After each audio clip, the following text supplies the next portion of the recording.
Good morning, everyone. We're about to bring you the latest COVID-19 UAE updates. However, if you found this podcast through an article, which so many of you are doing, please hit that subscribe button wherever you get your podcasts so you can get your Dubai news daily.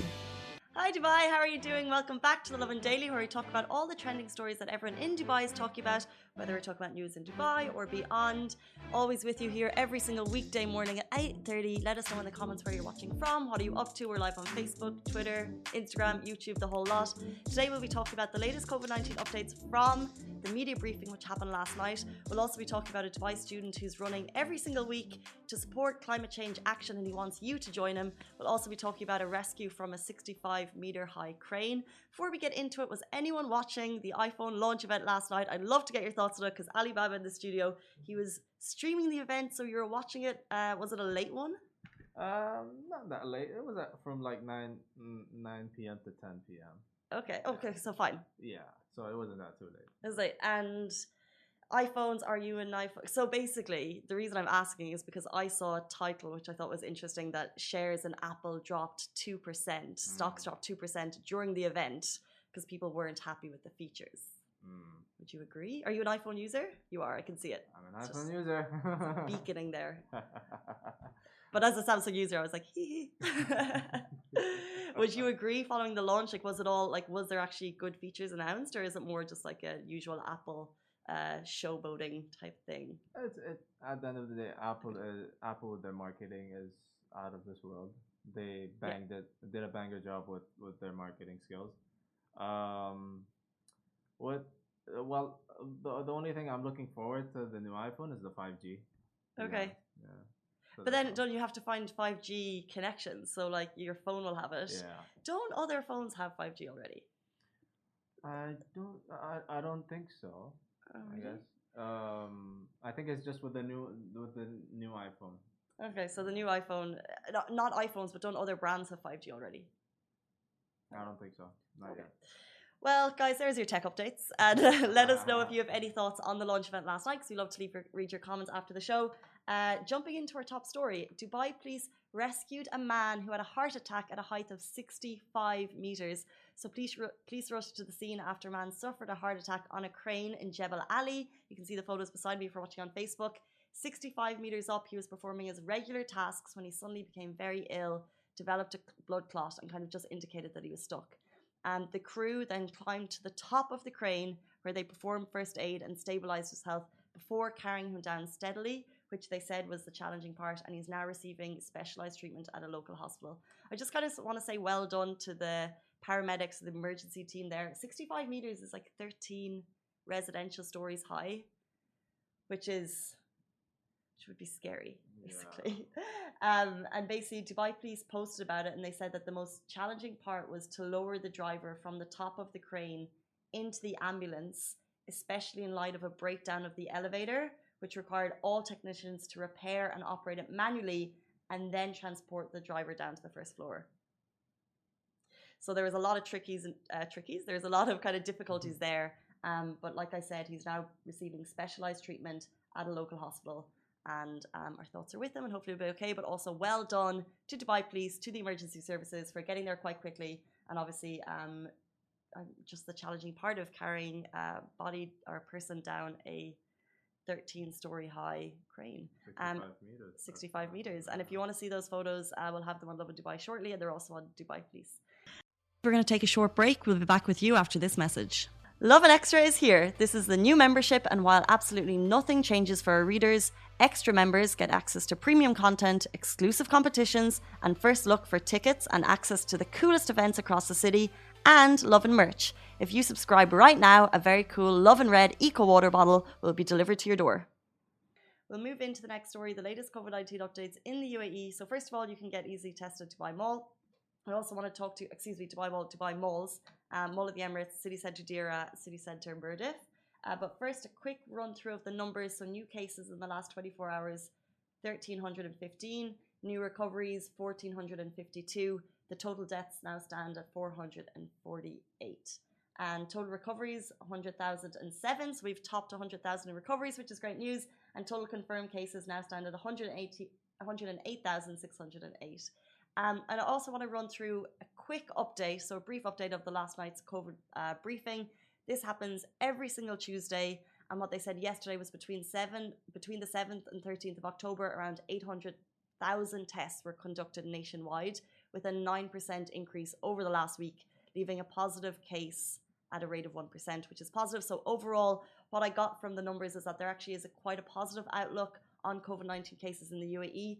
But also the main kind of takeaway from the briefing last night was the stressing the importance of protecting our mental health at this time, and also avoiding false news and rumors that may increase terror and panic in society. So I think they're kind of making a link to stress on the body can obviously kind of make you ill. Stress on your mental health, it can make you ill, and that could kind of lead to further kind of complications with your health. And this is all on the NCMA Twitter account if you want to check it out. They also kind of said things just more, like I said, protecting your mental health, just being mindful of the people around us. They said we have to spend time with our children, talk to them honestly about the pandemic in order to listen to their concerns and address them appropriately. They talked a lot about stress factors and mental health factors, which I think is always important to address. So we talk about the numbers and cases and what we could do to stop the spread of COVID-19, but also to look at kind of just the emotional side to it as well. We're living a different life now. A lot of people are working from home. We're not seeing our friends and family as much. So let's address our mental health as much as we're addressing our physical health. Because all we're thinking about right now is our physical health. How we're keeping clean, making sure we're not coughing. I think every time you have a cough, you're like, can't cough in public. And every time I sneeze, I'm thinking, I'm so glad sneezing is not a symptom. And every time I see someone else sneeze, and when you're in a lift and someone makes any, so we're thinking a lot about our physical health. And basically the key takeaway I thought last night from the NCMA is also think about your mental health and your emotional well-being as well. Also, like I mentioned a couple of minutes ago, you can also get COVID tests at malls in Dubai. So you do need to book these in advance. And of course, if you have symptoms like a fever or a cough, don't go to the mall. This is basically more for people who are traveling and who need a negative test result. So Mall of the Emirates, City Centre Deira, City Centre Mirdif, all have them set up. You can contact the Dubai Health Authority to book yours. I actually noticed it at the weekend. I wasn't sure if it was a thing that was new and up and running, and how I didn't even know how to book it. But could all be done by Dubai Health Authority. Check them out on Twitter. And yeah, it's basically a fantastic service, very easy, very accessible, very convenient, and Dubai Health Authority are constantly reducing the price. So in some clinics, I'm not sure if it's in the malls, in some clinics you can get your test, I think, I want to say 150 dirham. Did they reduce it to 150, or is it Dubai Health Authority? If it's 150, that's pretty great. I'd have to check that. Don't hold me to that. It could be.